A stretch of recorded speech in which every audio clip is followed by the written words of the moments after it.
In one afternoon, aboard a pirate frigate, 3 limbs could hit the deck before the surgeon reached the 4th. Under the black flag, a wooden chest of blades became the arbiter of who lived to plunder again. Picture a lantern-lit gundeck, oak stained with tar and older, darker things. A saw rests across a scarred plank. Beside it, a leather strap, a bottle of rum, and a small iron glowing red in a brazier. This is not the noble ship's doctor of legend, no gentleman in a powdered wig speaking softly of Hippocrates. The myth of the kindly sea surgeon dies here, on this deck, in this half-light. The chest held verdicts. The Golden Age of Piracy stretched from the mid-17th century to 1730, 80 years of lawless salt water. The Caribbean, the Guinea coast, the Indian Ocean, Madagascar, hunting grounds of men who owed no crown. They sailed sloops and brigs, captured Spanish galleons, and raided merchantmen sailing out of Bristol and Old Amsterdam. They anchored at Port Royal, Nassau, Ile Sainte-Marie. Blood-soaked ports where gold changed hands beneath the tables. Their trade was violence. Violence at sea leaves no clean wound. Cannon fire shattered oak into flying splinters. Each splinter capable of driving a man's own bone through his thigh. Grape shot tore ligaments and joints apart. Boarding actions ended in cutlass strokes to shoulder, calf, and hand. Pistol balls drove wool deep into flesh. And then, always, came the sea itself. Salt, damp, the endless breeding warmth of rot below deck. Gangrene stalked every wound. Sepsis waited in every mattress. Under the black flag, fortune favored the ruthless surgeon. For the sailors of the Royal Navy, there were, at least in theory, hospitals at Greenwich and later Haslar. Surgeons commissioned by the Admiralty stood ready in port. But for the pirate, land meant only the Noose. A wounded outlaw could not seek shelter in a king's port, nor present himself to a licensed physician. The gallows waited in Kingston, in Charleston, in Cape Coast, patient as tide, hungry for lawless men. So the chest, that battered wooden box of instruments locked beneath the surgeon's cot, became his only harbor. For a wounded pirate, land meant the Noose. The chest meant hope. Nothing else stood between them. Now consider the paradox at the heart of that chest. Was its keeper a butcher or a savior? The line between the two, on a rolling deck in a following sea, was thinner than a Catlin's blade. The chest itself was often a plain thing outside. Oak or elm, iron-bound, its brass fittings dulled by salt. But when the lid rose, the inside gleamed. Tools nested in fitted velvet or oiled leather rows. Rows of gleaming steel. Bone handles polished smooth by use, a small mirror, a ledger, ink-stained and grim, sometimes a lock of hair, kept for reasons no one aboard the vessel ever dared to ask about. The Articles of Agreement, those hand-inked constitutions governing pirate crews, almost always mention the surgeon by name. He was to receive a share of plunder, sometimes a share and a quarter of every prize taken. He was to keep his chest in order and, in one surviving article, to be well used. Beyond the surgeon himself, the articles laid down compensation for the wounded, written in coin and law. Fixed sums for a lost eye, higher sums for a lost hand, higher still for a severed leg.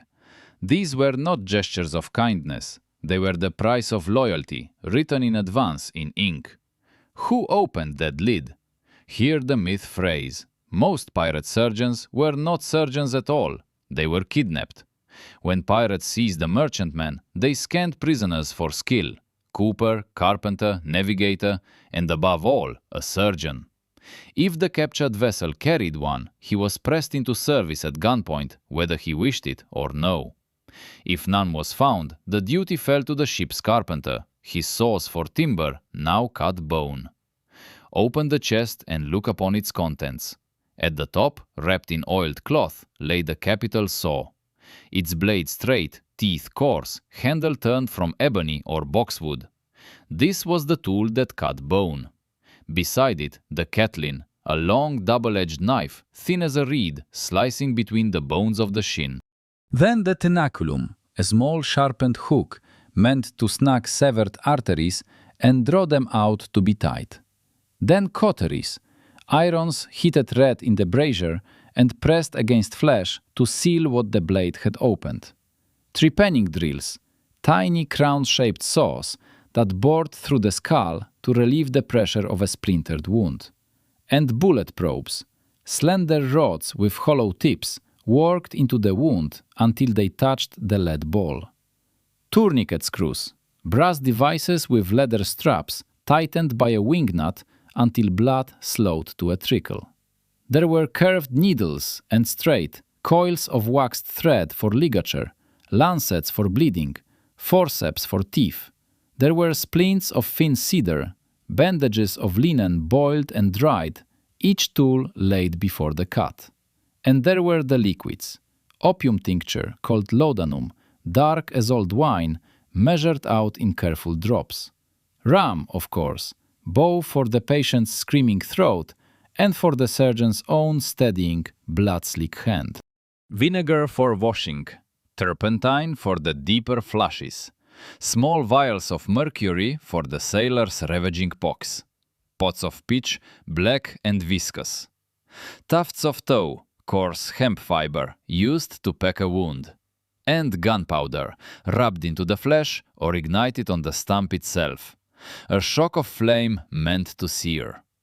Each tool had its purpose, each had its ritual. The saw was blessed with grease before it moved. The iron was tested against a scrap of leather. The Catlin was stropped on a piece of oiled canvas. The surgeon murmured to himself as he worked, sometimes a prayer, sometimes a curse, sometimes only a count. The saw was quick. The aftermath was the true trial. Now to the myth ridden hardest through the centuries. It is said the sea surgeon took a leg in 30 seconds, the blade moving faster than thought. That speed was mercy, that the patient scarcely knew it was done. There is a grain of truth here. Speed did matter greatly. A slow amputation invited shock, and shock invited death aboard the pitching frigate. But 30 seconds is the number of legend, not of the log. Reality ran far longer than that. In practice, the operation might run 3 minutes, 5, sometimes 10, and every second of it was agony. There was no anesthesia. Ether would not enter medicine until the 1840s. Neither existed under the Black Flag. What existed was rum, poured down the throat until the patient could barely speak, then laudanum on his tongue. What existed was a strip of hardened leather, or a bullet wrapped in cloth, placed between the teeth. This so the patient would not bite through his own tongue as the saw began. And what existed above all was restraint. 4 crewmen were assigned to hold each amputation still, 1 at each shoulder, 1 at each thigh, sometimes a 5th to hold the head, chosen for strength and for stomach. They pinned him to the plank and did not let go, no matter what he screamed, no matter how the ship rolled, no matter how blood gathered in the seams. The knife was mercy.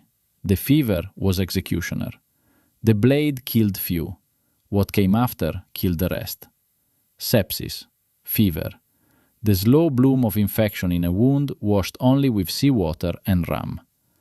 Before germ theory, no one knew the surgeon's own unwashed hands carried death from bank to bank. No one knew the reused linen bandages cradled the very bacteria that would finish what the ball began. A man might survive the saw. He might sit up on the 3rd day and take broth, and on the 7th day he might be shivering, black-veined, and gone before dawn. Walk through the operation itself, step by step, as it was performed on a pirate deck under lantern light. The patient is laid on the plank, shirt cut away, leg bared, shattered below the knee by grape shot. The tourniquet is applied high on the thigh. The wing nut turns. Blood slows. The flesh below darkens. The surgeon takes the Catlin. The first cut is circular, one sweeping motion around the leg down to bone. The blade must not stop or flesh tears rather than parts. The muscle is retracted, exposing the bone. Now the saw. The surgeon sets the teeth against the bone and draws. Long strokes, even pressure. Bone sounds unlike anything else beneath a blade. A dry, high grinding no man who hears it forgets. 3, 4, 5 strokes, and the bone parts. The limb falls, striking the deck with a soft, terrible weight. Then come the arteries. The tenaculum hooks each one. The femoral, the smaller branches, into waiting fingers. Wax thread is looped around each vessel. The knot is drawn tight. Each artery is sealed, one by one. If any is missed, the patient bleeds out in minutes once the tourniquet loosens. No second chance is granted. Then the iron. Heated red in the brazier, pressed against the stump for only a heartbeat or two. Enough to sear the raw flesh and seal the weeping capillaries. Smoke rises, the smell no crew forgets. In some operations, gunpowder was used instead. A pinch sprinkled on the wound, ignited in a single flash. Finally, the flap, a curtain of skin, cut long, drawn down over the stump and stitched into place. Bandages of linen, soaked in egg white and turpentine, are wound around. The tourniquet is loosed at last. The patient, if he still breathes, is carried to a hammock below. The plank washed, the saw wiped. The screams, muffled by the timbers of the gundeck, fade into the endless creak of the hull. Surviving the surgery was only the first hour. History remembers certain moments when the chest opened in earnest. In 1718, Edward Teach, Blackbeard himself, held the entire port of Charleston hostage for a week. Among his demands was not gold, not slaves, not silver, but a heavy chest of medicines and salves. He wanted mercury, opium, purges, ointments. His crew was sick. His crew was wounded. Charleston, terrified, delivered.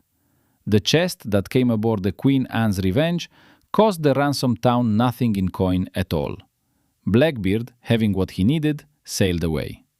Consider the era's common practice of kidnapping surgeons from captured vessels. When Bartholomew Roberts took the Onslow off the coast of Africa, he pressed the ship's surgeon into service. When Edward Lowe seized merchantmen in the Atlantic, he did the very same. Their names are largely lost. They served under duress, under threat of the lash or the plank. Some died with the pirates they treated. Some were released when a new captive with the same skill was taken. Their chests were often kept aboard. Consider the articles of Bartholomew Roberts, the most successful pirate under the black flag of that ruthless age. Roberts commanded a crew that took more than 400 vessels in 3 years. His articles were read aloud. Among them was a clause on compensation: 800 pieces of weight for the loss of a right arm, 600 for the left arm, 600 for a right leg, 500 for the left leg lost, 100 pieces for the loss of an eye or a finger. These were vast sums by any measure. A common seaman in the Royal Navy earned perhaps 20 pieces of weight in a single year of service. The wounded pirate, then, became a living ledger, his body carrying the debt owed him by the crew. When he stumbled ashore at Nassau on a peg leg, his coin came from the common chest first. It was drawn before any share was divided.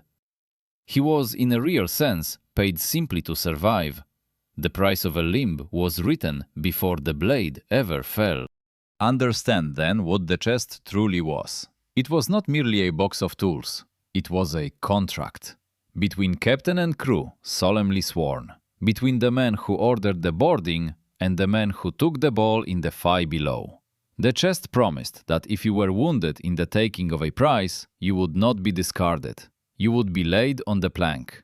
The tourniquet would be turned. The saw would be drawn slowly. And if you lived, the pieces of weight would be counted, one by one, into your outstretched hand. This was the moral and economic calculus of piracy. It was not sentiment at all. It was pure structure. A crew that trusted the chest fought harder. A crew that fought harder took far more prizes at sea. more prizes filled the chest with coin, which paid the wounded, which reinforced the trust aboard once again. Fortune favored the ruthless. It also favored the patched, the stumped, the one-eyed, and the halved men aboard. Loyalty aboard a pirate ship was not forged in oaths. It was forged in blood, ligature, searing iron. And this is the truth behind the myth of the peg leg. Not costume, but certificate, proof of survival. Popular culture reduced it to a comic prop, Halloween accessory, harmless as the tricorn hat and shoulder parrot. But the peg leg was none of these things. It was proof a man had gone under the saw. Proof the chest had opened, the iron had glowed, the arteries tied, and fortune, somehow, had held firm. Every pirate on a wooden leg was a man who had survived what most others simply did not. The chest did not end when the Golden Age ended. Naval surgeons studied their outlaw predecessors' brutal fieldcraft. The techniques were the same, the saws were the same. Speed, ligature, cauterization, all carried into the naval hospitals. By the Napoleonic Wars, fleet surgeon William Beatty attended Nelson at Trafalgar with tools Blackbeard would have recognized. The chest lived on in fiction too. Robert Louis Stevenson gave the world the legend of Long John Silver. His crutch, cheerful menace, one-legged agility on deck, all descended from real men who heard the real saw. Yet fiction softened the truth. The screams, the fever, the stump, the smoke, the thread, all edited out. What remained was only the silhouette, the softened myth that outlived the terrible blood-soaked truth of the chest. Museums preserve a few real chests, fragments recovered from the Vasa, the Swedish warship sunk in 1628. Others came from the Mary Rose, Henry VIII's flagship, raised centuries later from the depths of the Solent. Neither vessel sailed under the black flag, yet their surgeons' chests held the very tools of the pirate trade. The saw, the Catlin, the Cauteries. The scale was identical. Only the flag above the deck had changed. And modern trauma medicine still echoes those bloody planks, carrying the sea surgeon's lessons into the present hour. The Tourniquet, banished for a century as a cause of gangrene, has returned to battlefield and emergency room. Combat medics carry them again. Stop the bleed, then treat the wound. The principle the sea surgeon knew. What pop culture erased from the log, medicine quietly kept. The chest outlived every captain who cursed it. So the next time you see the pirate image, the tricorn, the flag, the stamped leg, remember the chest. Remember the saw drawn across the bone. Remember the iron pulled from the glowing brazier. Remember the 4 men who held the shoulders and the thighs. Remember the ligature, the linen, the laudanum. Beneath the black flag, a wooden box of steel decided who would sail again and who would not. The unlucky were sewn into a hammock and dropped over the rail with a shot lashed at his feet. The chest was brutal. The chest was lawless. The chest was, in its own iron way, honest. For it kept the promise the articles had made, and that honesty was the true treasure of piracy. If you want to know what boiled beneath the pirate cook's black cauldron, what fed ruthless men at sea, the next dark voyage is already waiting on the channel. Join the crew and set sail with us. Raise the black flag with us and hit subscribe before the next tide turns.